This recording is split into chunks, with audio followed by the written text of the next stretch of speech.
Judge William Harper sat at his bench, the polished wood gleaming under the overhead lights. He had seen it all, every type of case, every kind of person. The day had been filled with the usual mix of traffic violations, petty thefts, and disputes that rarely required much thought. But when Maya Johnson walked into the courtroom, something about her stood out. Maya wasn't like the usual defendants Harper dealt with. She was composed, her posture straight and confident. Her dark hair framed her face neatly, and her eyes were focused, not on the judge or her surroundings, but on the task at hand. She wore a simple yet elegant black jacket and slacks, and despite the severity of the situation, she had a quiet dignity about her. Harper raised an eyebrow as she stepped up to the podium to face him. The charge was simple enough: driving with an expired license plate. A common offense in the small town, but one that often came with a hefty fine. Harper glanced at the paperwork in front of him. Her name, address, the details of the violation, and then looked up at her with a neutral expression. Ms. Johnson, you've been charged with failing to renew your license plate registration, he said, his voice firm, as he glanced at the clock. It's a straightforward matter. You've been fined accordingly, as per the guidelines. Maya nodded slowly but didn't speak immediately. Harper waited for her to offer an explanation, but she simply stood there, quiet and composed. He shifted in his seat, sensing an awkward pause. Normally, people would argue, try to plead for leniency, or offer some explanation, be it about their finances, their family, or the inconvenience the ticket would cause. But Maya just stood there, her gaze unwavering. "Do you have anything to say in your defense?" he asked, his voice tinged with the impatience that often accompanied routine cases. Maya's lips parted, but instead of making an excuse, she simply said, "I understand the fine, Your Honor. I'll pay it in full. Thank you." Her words were measured, her tone polite but distant. There was no anger, no frustration, just a quiet acceptance. This was not the reaction Harper was used to. Most people, especially when facing a fine that could impact their budget, would be upset, defensive, or even angry. But Maya seemed detached, almost as if the fine meant little in the grand scheme of things. And in that moment, a flicker of something unfamiliar stirred in Harper. Was she simply resigned to the system, or was there more to her than met the eye? He cleared his throat and made a note of the fine in his ledger. "Very well. The fine stands at $500. I expect payment within the next 2 weeks." Maya nodded again, thanked him quietly, and walked out of the courtroom without another word. As the door clicked shut behind her, Harper leaned back in his chair, staring at the empty space she had just occupied. Something about their interaction lingered with him. It wasn't like any case he had handled before. The rest of the day passed in a blur of routine cases, but Maya's presence haunted Judge William Harper's thoughts. His mind kept drifting back to her quiet, composed demeanor as she accepted her fine without protest. It wasn't typical. It wasn't the response he expected, especially not from someone facing a financial burden. And yet, she had left without any visible reaction, as though she had known exactly how the process would unfold and had accepted it without hesitation. It troubled him in a way he couldn't quite explain. That evening, as Harper sat in his study, going over paperwork for the next day's docket, his curiosity got the better of him. He opened a browser and typed her name into the search bar. It was a small act, almost insignificant, but something about it felt important. The results came quickly. Maya Johnson, a name that seemed almost too ordinary for the details that followed. He clicked on the first article, then the next, then the next. Maya was no ordinary person. She wasn't just another face in his courtroom. According to the articles, she was an internationally recognized advocate for justice, with a long list of accomplishments that spanned the globe. She had worked with nonprofit organizations, advising governments on human rights issues, and participating in international discussions on systemic reform. She had spoken at conferences in Europe, Asia, and the Middle East, advocating for fair legal practices, advocating for those whose voices were often unheard. Harper sat back in his chair, stunned. The woman who had been fined for something so trivial, someone he had dismissed so easily, was deeply involved in causes he had never truly given much thought to. She had worked with refugees, organized campaigns to reform education systems, and even contributed to efforts aimed at reducing inequality within global trade. How could he have missed this? How could he have known so little about someone who had undoubtedly impacted the world on a much larger scale? He clicked on an interview she had given to a prominent magazine. Maya's voice, though soft, was firm with conviction. She spoke of systemic barriers that affected entire communities and the importance of ensuring that justice didn't simply exist in the ideal but in practice, across borders and legal systems. She had described her own experiences working with marginalized populations and the challenges they faced in obtaining fair treatment under the law. Harper's heart sank. He had judged her too quickly. He had seen her as just another person, a simple case to clear off his docket. Now he realized he had missed the depth of who she truly was. There was no way to take back the fine or the way he had treated her in that brief moment in his courtroom, but something inside him stirred. Regret, yes, but also a growing sense of respect. As he leaned back in his chair, Harper found himself wondering how he could have been so wrong about her, and whether, somehow, it was possible to learn from his mistake. The following morning, Judge Harper couldn't shake the feeling that something had shifted within him. The quiet reverberation of Maya's presence still lingered in his thoughts, pulling him in ways he couldn't fully articulate. He couldn't stop thinking about how his perception of her had been limited by his narrow view of the world, how he had seen her merely as a defendant rather than someone with a much larger story, a story of profound influence and purpose. To push his thoughts aside, he buried himself in the usual work of the day. Yet, even as he dealt with more mundane cases, his mind kept drifting back to Maya. Her name kept echoing in his thoughts like a question left unanswered. He wondered how someone so involved in global issues could end up in his small-town courtroom, facing something as trivial as a ticket. It didn't make sense, and the disconnect bothered him more with each passing hour. Unable to ignore it any longer, Harper decided to investigate further. He wasn't just going to Google her name and skim through the articles. He wanted to understand her, to know why someone so impactful had been caught up in something so mundane. After a few hours of digging deeper, Harper stumbled upon a TED talk that Maya had delivered a year ago. It was titled, "The Power of Justice Beyond Borders," and it had been viewed millions of times. He clicked on the video, not knowing what to expect, but by the time it finished, he was stunned into silence. In the talk, Maya described her journey from a young woman witnessing injustice in her own community to becoming an advocate on the world stage. She shared intimate stories of working with displaced families in refugee camps and negotiating with world leaders to ensure that basic human rights were upheld in countries torn apart by conflict.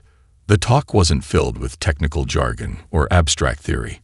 Instead, it was raw and human, highlighting the very personal nature of justice and the profound impact it could have on individual lives. What happens when you treat someone like they're invisible? Maya asked in the talk, her voice steady but impassioned. You strip away their dignity, their humanity, and all that's left is a legal form, an object to be processed. But justice is about seeing the person in front of you, truly seeing them.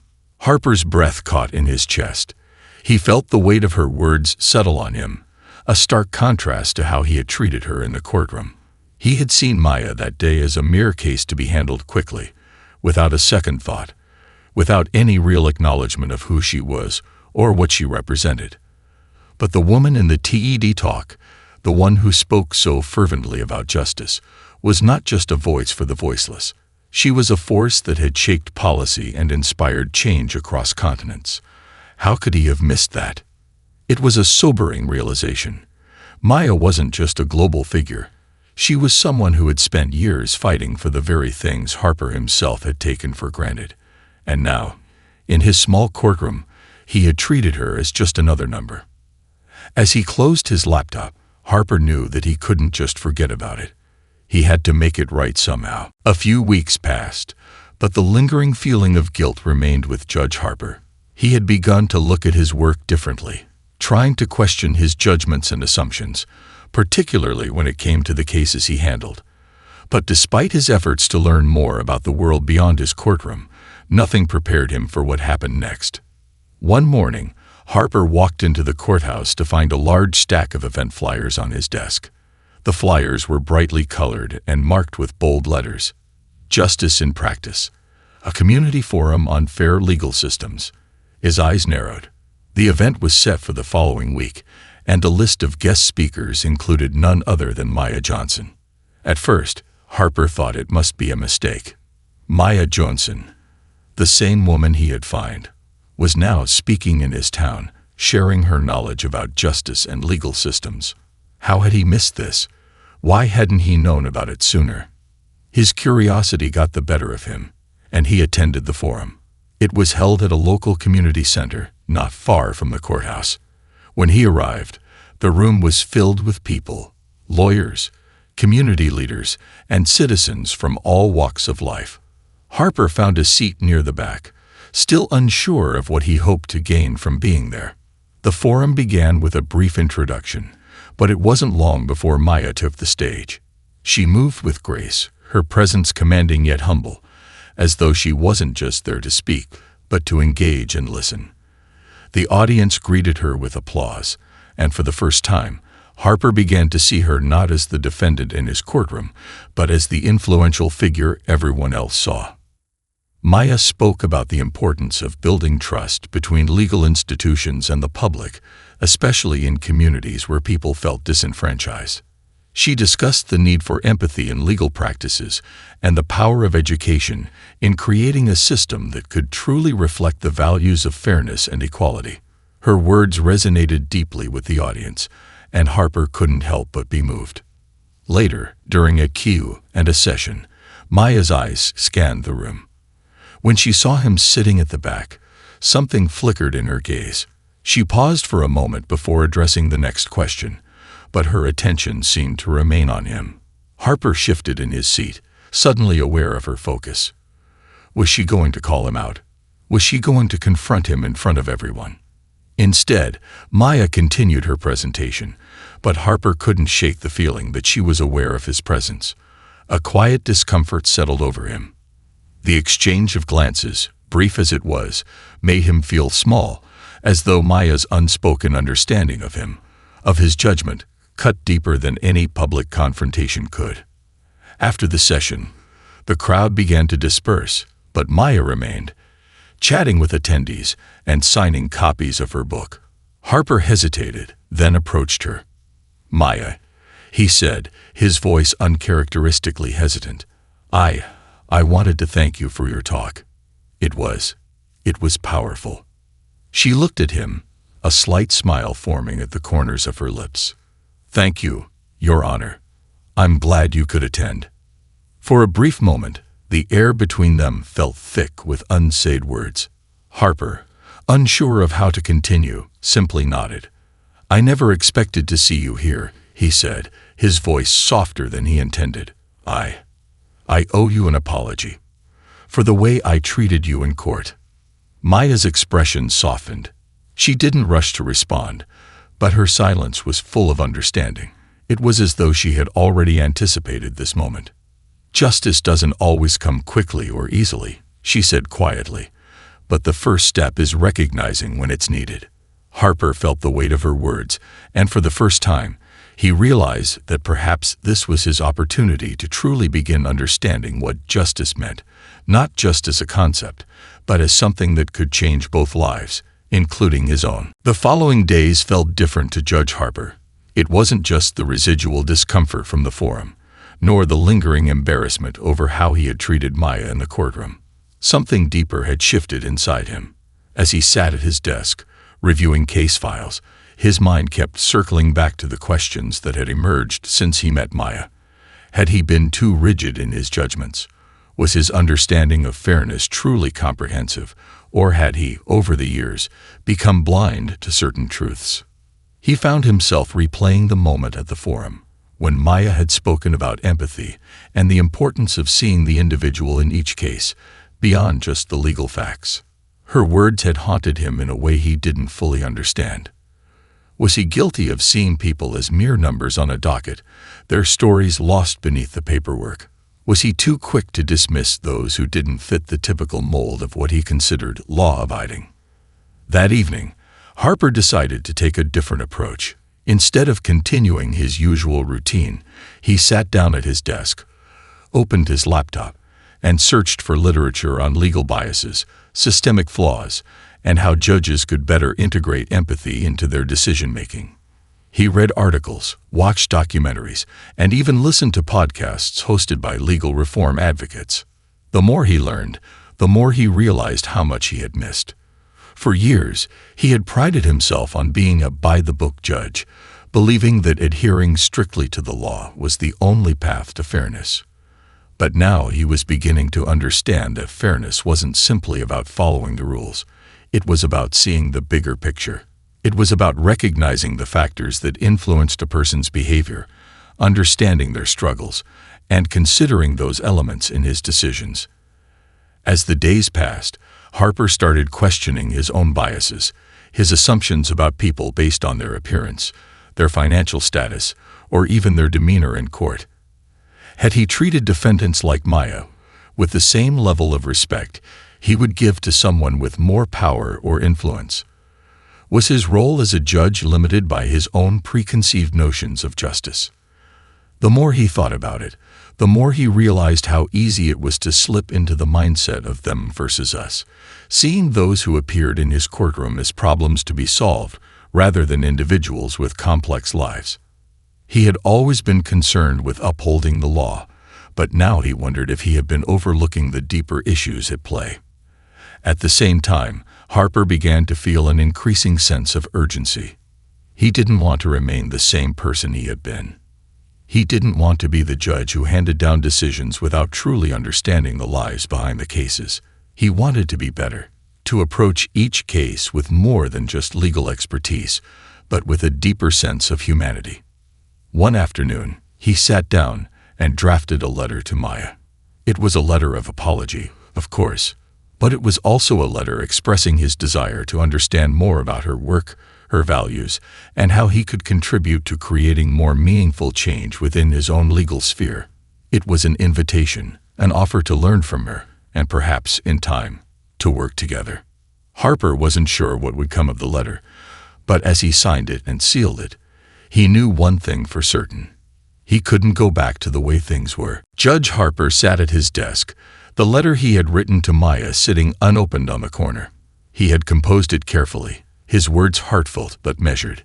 He had expressed his regret for how he had treated her in the courtroom, acknowledged his growing awareness of the shortcomings in his approach to justice, and most importantly, extended an invitation to meet with her.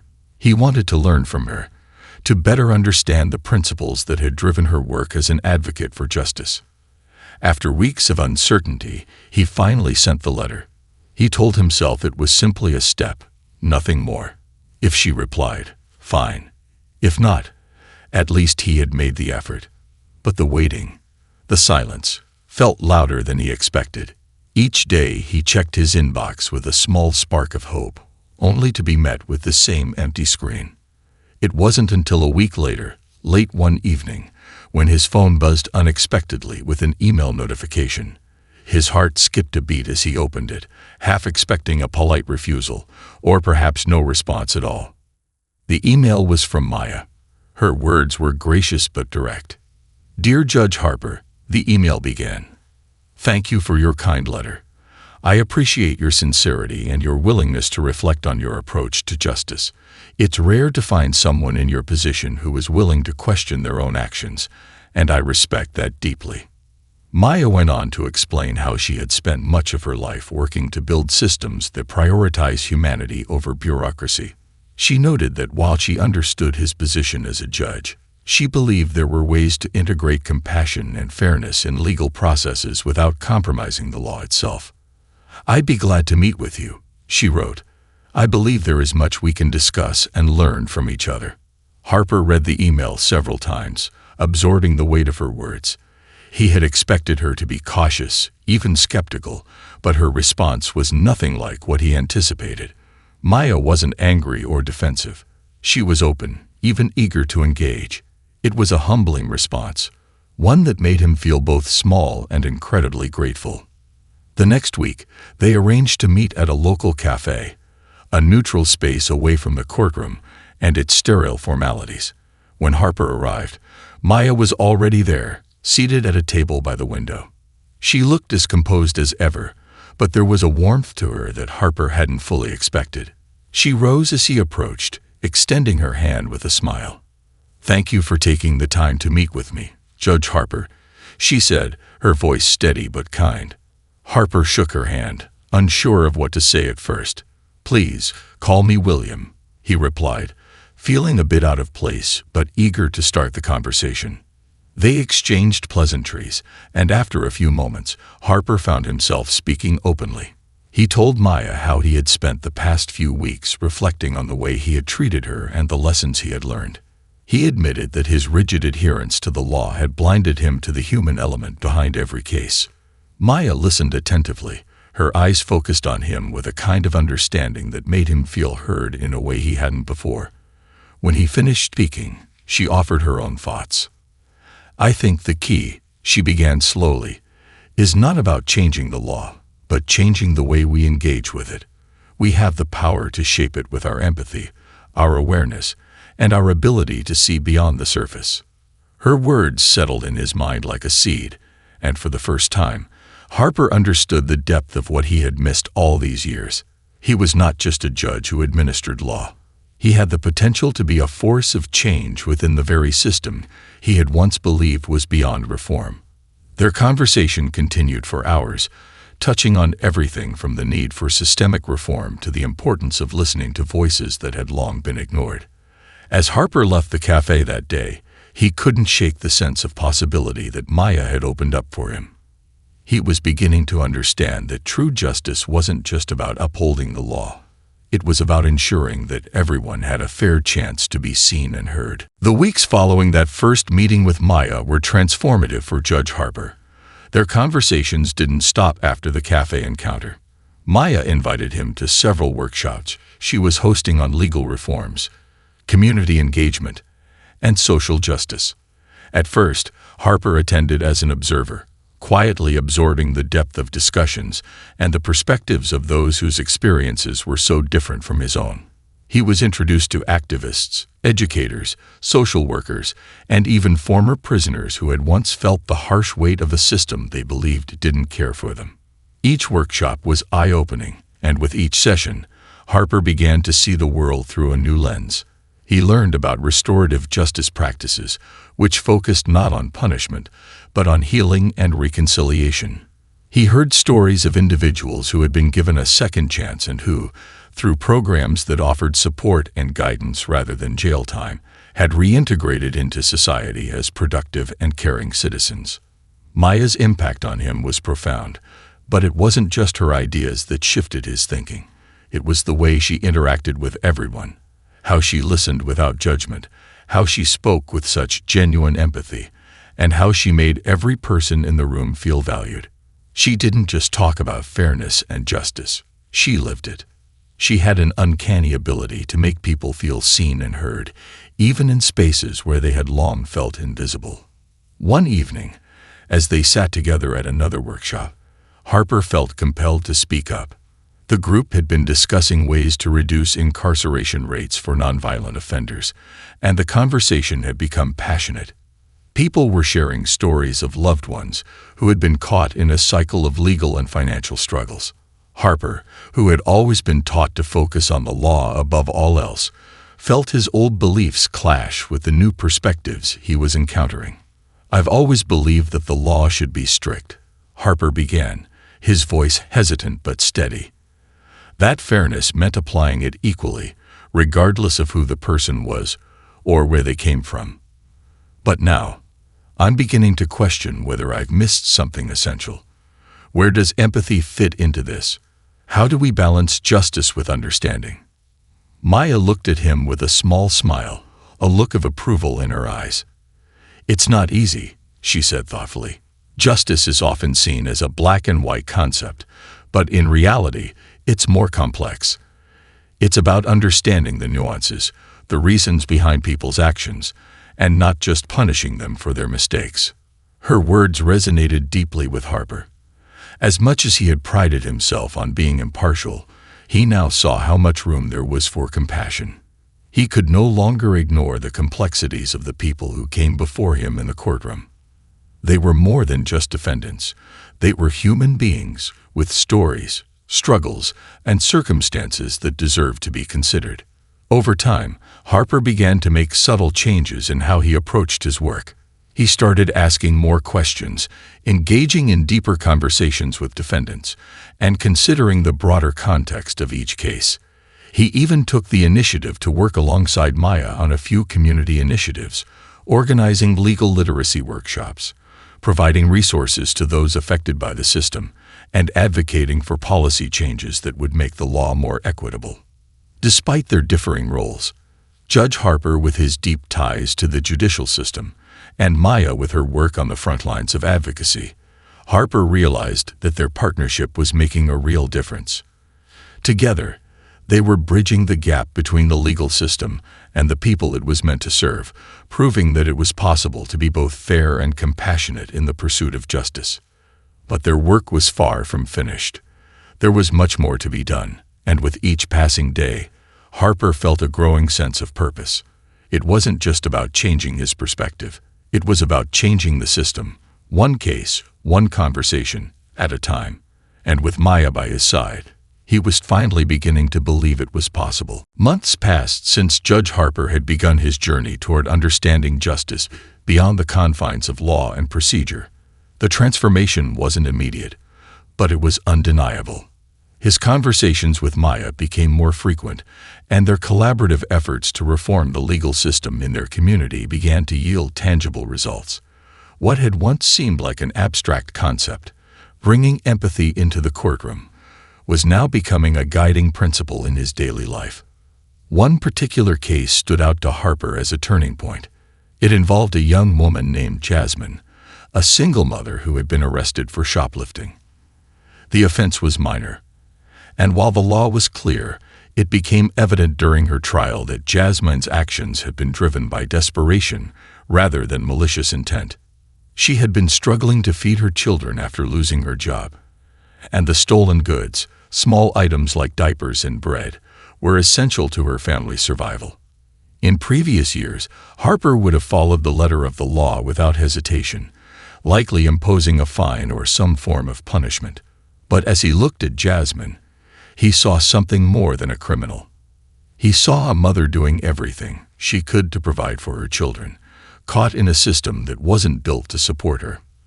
The familiar, rigid rules of the courtroom seemed out of place in this context, and Harper found himself questioning the role of punishment in a situation like hers. Before making his ruling, he paused, considering all that he had learned from Maya's teachings. He reflected on the values of restorative justice, how repairing harm and offering support could be more effective than simply imposing a penalty. With a deep breath, he spoke. "Jasmine," he began, his voice calm but firm, "I recognize the challenges you're facing, and I understand that this situation is not a reflection of who you are, but of circumstances beyond your control. I'm going to dismiss the charges today, but I'm also ordering that you participate in a community support program that will help you with job placement and access to resources for your family. The goal here is not to punish you, but to give you the tools to build a better future for yourself and your children." The room fell silent for a moment, and Harper could feel the weight of his decision. He was stepping away from the tradition of strict penalties, moving toward something more compassionate. As Jasmine's eyes filled with tears of relief and gratitude, Harper knew he had done the right thing. It wasn't just about the case, it was about what that decision represented. A shift in how justice could be applied in a world where circumstances often dictated outcomes more than personal choice. As the months went on, Harper continued to integrate these new principles into his rulings. His courtroom became a place where understanding was valued as much as the law, where second chances were offered to those who needed them, and where empathy began to break down the barriers that had once seemed so insurmountable. His relationship with Maya also deepened. They were no longer just colleagues in justice reform. They were partners in a shared vision.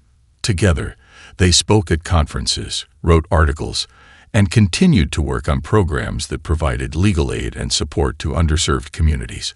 Harper had become a powerful advocate for change within the judicial system, and Maya's influence had been the catalyst for it all. In the end, Judge Harper understood that justice was not a one-size-fits-all solution. It was about seeing people, not as cases, but as individuals. And with that understanding, he knew that he could make a lasting impact, not just on the people who came before him in court, but on the very system he had once been a part of. Through his collaboration with Maya, he was helping to redefine what it meant to serve justice, one compassionate decision at a time.